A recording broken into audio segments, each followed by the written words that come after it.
I was born in Blacktown and raised further in Penrith on Dharug Country. We lived in a beautiful little suburban house. It was advertised in the late 70s as the new suburban housing estate where dreams could be made for young families. And Mum and Dad made it into a beautiful place to live. Anyways, this was a weird place to celebrate Christmas. On the Christmas cards, there were always these images of the Northern Hemisphere and the cold climate. So what you did is you frosted your glass with these little kind of Chrissy decorations.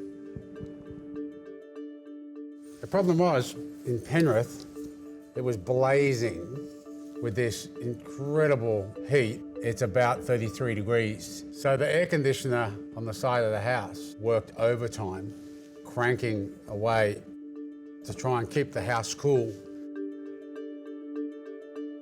Trying to embrace Christmas as a young fella in the West and the heat that existed, it made more sense to be in an environment that was commensurate with being hot, which was the bush.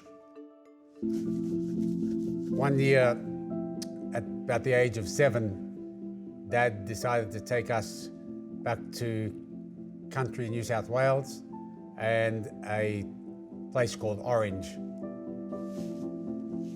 So I distinctly remember this red, dusty road that kind of went off into the distance.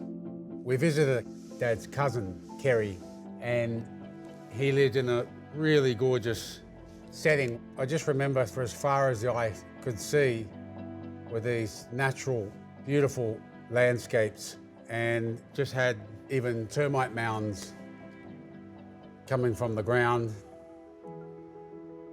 We were bounding down the road on these postie bikes, and Kerry was flying along the red dust road, and we were riding behind, following these guys into the sunset.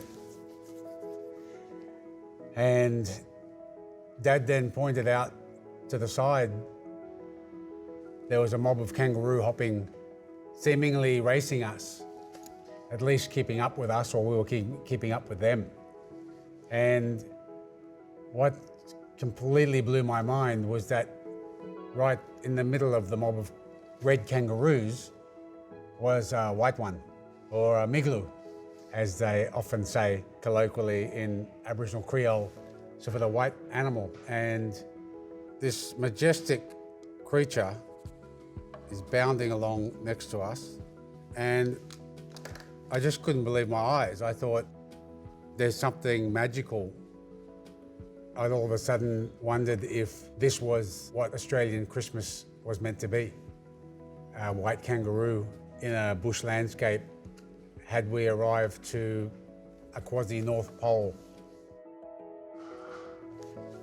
And so that became my Christmas kangaroo.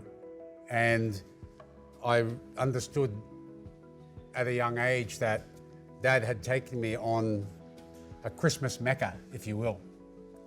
Some 20 years later, when I would take up art as my livelihood and becoming a political advocate for social justice amongst our people, and also issues of identity for mixed blood Aboriginal people like myself. This became a really strange metaphor. Why did the white kangaroo become accepted amongst its peers so wholesomely? It just seemed that the kangaroos didn't actually see colour. It was just another cousin, and the cousin hopped with the mob.